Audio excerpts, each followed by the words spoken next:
Psycho Schematics. With the 33rd pick in the 2017 NFL Draft, the Green Bay Packers select Kevin King, defensive back, Washington. Oh yeah, Psycho Schematics back for another football analysis video. Now, this topic is going to be about Kevin King, one of the most unique cornerback prospects I've ever witnessed on a college and now professional level. Now he's playing for the Green Bay Packers. Now, I'll go into detail why I think he's so unique, but for now, since I'm just doing a mild introduction with just some of his college highlights, I'll go into small detail about it right now and then go into further detail with game film in order to help you understand why I say this. Kevin King is a unique prospect because he's 6'3", weighing 200 pounds at cornerback. I just hope people understand that's a massive cornerback on any level of football. Typically, cornerbacks are averaging about 6 feet, maybe 5'11", 185, 190 pounds. This guy's 6'3", 200 pounds. And he ran a 4.43 40-yard dash in 2017 when he was in the NFL Combine. So what that tells you is, for cornerbacks that size and he's running at that speed, he has a unique set of athletic ability for that size. Now, the issue with Kevin King is, even though he's highly athletic for his size, he has excellent vertical leap because he has a 39.5 vertical jump. His quickness and his footwork needs a little bit of work. And that's to be expected for a cornerback that's 6'3", 200 pounds. I mean, most scouts that would see a player built his size wouldn't exactly be surprised if his footwork isn't as quick and as sharp as some of the smaller players. But that's okay. That can be worked on. So, the reason I say he's so unique is, like I said before, the size, the build, the speed, the athletic ability, and the overall talent. So it's going to be very interesting to really dive into. I'm showing you some film from Kevin King's rookie season. The Atlanta Falcons are running a clear route, drag route concept that's built to beat man-to-man coverage while having tight end hit a cover 2 beater with the post route in the middle of the field. Now you see in this play, Kevin King has a unique ability of not only playing solid man coverage against routes that are continuous and don't have any breaks in their route patterns, but he's also very good at locating the ball in midair. See how he locates the ball because Matt Ryan's about to throw it and then he bats it down. Now, in this play, Falcons are near the red zone and they're calling an out route with Julio Jones. And you see he locates the ball in midair and swats it away. Kevin King's covering Andre Roberts and he's going to run another drag route, short drag route against Kevin King. Now, once again, Kevin King is unique in the fact that he is excellent at locating the ball and attacking it in midair in man coverage.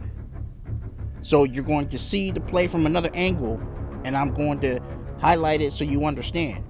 Now, Matt Ryan's calling motion so that he can see whether it's man coverage or not, and then he thinks he has a good matchup with this play that he called against man coverage. And yes, drag routes are designed to beat man coverage, but in this play, you see how Kevin's locating the ball. Kevin King's covering Mohamed Sanu, and I want you to pay attention to Kevin King's coverage technique. He's using stack position on his outside leverage shoulder, and he's using that so that they can't go by him in a deep route. In this play, Kevin King is playing off-man technique, and the Atlanta Falcons are countering his off-man by using a quick slant to attack Kevin King's off-man. Now, you see that space that he's allowing? The problem with Kevin King's off-man technique is that he does not have the closing speed, and he does not have the quickness in his footwork and his steps in order to quickly close in when he plays off man. So he struggles in off man on occasion.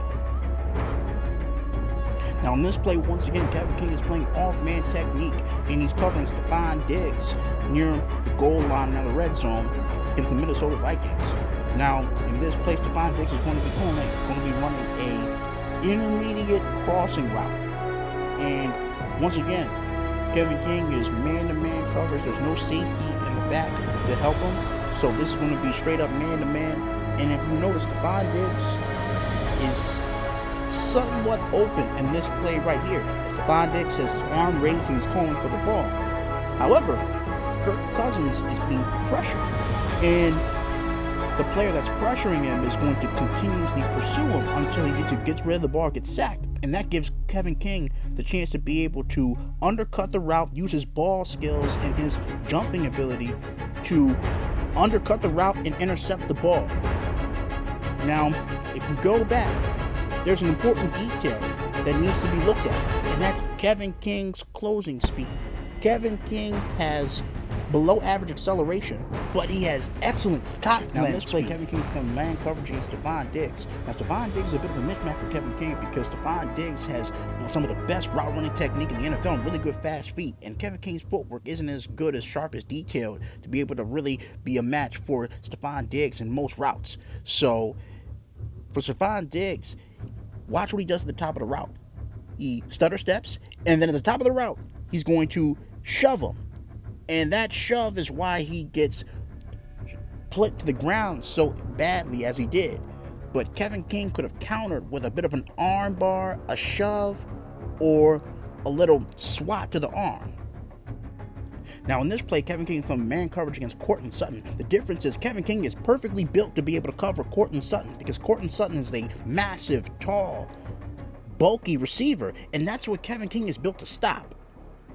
So if you notice in these plays, Kevin King has excellent coverage technique against Courtland Sutton. He's really not even been able to get open against these two routes that he's covered on. I think one problem with Kevin King is that the coaches don't always understand how to use him and put him in bad situations. In this play, the Packers are in a cover 3 zone. Kevin King is going to notice that Noah Fant is going to come nearest to his zone and attack the football in midair and attempt to jar it out of Noah Fant's hands. However, Noah Fant just made a great play and caught it while being heavily contested. Once again, Kevin King is playing Courtland Sutton in man coverage, but like I keep repeating, Kevin King is built to cover tall physical receivers that lack elite quickness and footwork. This example proving that he's built to cover tall, physical, powerful receivers is why I call Kevin King a matchup cornerback. He's not built to cover small, shifty receivers. Actually, the fact is Kevin King was drafted to the Green Bay Packers in order to cover Julio Jones because the general manager of the Green Bay Packers thought Atlanta Falcons would be a threat to them moving forward after they got decimated in the NFC Championship in 2017 versus the Atlanta Falcons. Another weakness in Kevin King's skill set is that he sometimes struggles going against receivers that do double moves. So sometimes he struggles against double move routes. You saw that was a stop and go route, and he slowly shifted his momentum in the wrong direction, and that ended up putting him out of position.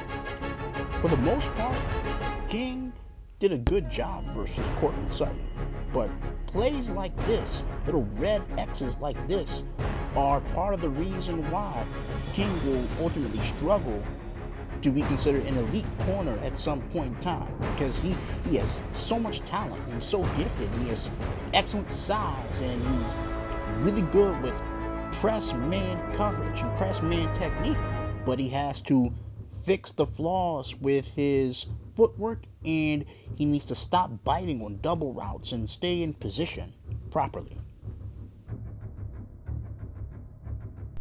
As I continue to watch Kevin King, I'm starting to realize that another reason he struggles against double routes is his acceleration ability.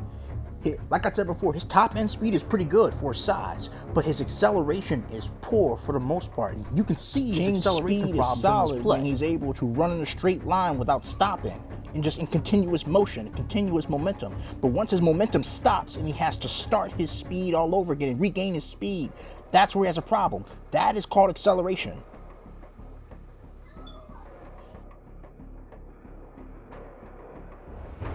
Okay, people, let's go over what we learned about Kevin King in this video. He's a tall, fast, physical cornerback that's a press bail style cornerback, so he likes to press receivers at the line of scrimmage, get his hands on them, try to slow them down at the line of scrimmage, and then use his skill and technique to be able to attack the ball in midair and try to get interceptions or tries to bat the ball away with his excellent ball skills and awareness. However, he struggles with changing direction. He has questionable acceleration when it's time for the routes to change direction. And overall, he's a very talented cornerback that has a lot of potential, but he needs to improve his quickness, his footwork, and he needs to find a way to be able to improve his acceleration so that he is better at changing direction. If he can improve in changing direction, and if he can improve his start speed, he'll be a very good corner for a long time. If I had to grade Kevin King as a cornerback in the NFL right now, I'd grade him as a B-, like an 80, 81 level cornerback. Because if you put him against tall receivers that lack shiftiness, that lack change of direction ability, he can look pretty dominant against some of them in certain times. Watch film against what he did against DK Metcalf. DK Metcalf did not have a very productive day against Kevin King when they were in the playoffs. But if you put him against Lockett or a receiver that's shifty and fast and quick and changes directions really sharply, he can get exposed. So I think it's also up to the coaching staff to understand, to protect him, to put him against the matchups that he is suited for, that you drafted him for. Like I said before, they drafted him to cover receivers like Julio Jones. Now, Julio Jones is elite.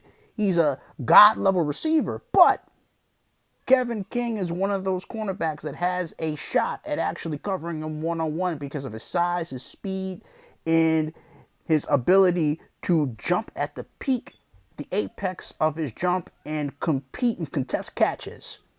So as long as he is put on the proper matchup, Kevin King will look like a solid starter for most of his career. You put him against the wrong type of receiver, the shifty, short, fast guys that change direction very sharply and very quickly with precise movement, precise pivoting, precise motion of footwork, it'll make him look bad because his footwork is not top-notch level footwork. He's a press, bail, bully at the line of scrimmage. Put him against the tall receivers that don't have the good footwork, he'll look solid. It's really that simple with Kevin King. And also, like I said before, remarkable ball skills for a player that is in man coverage. You typically don't see cornerbacks or defensive players, period, that have ball skills and awareness of where the ball is in midair to be able to intercept passes in man coverage as well as he does. He's really good at locating the ball in man coverage, and that's actually a really valuable skill for any defensive coordinator to be able to utilize.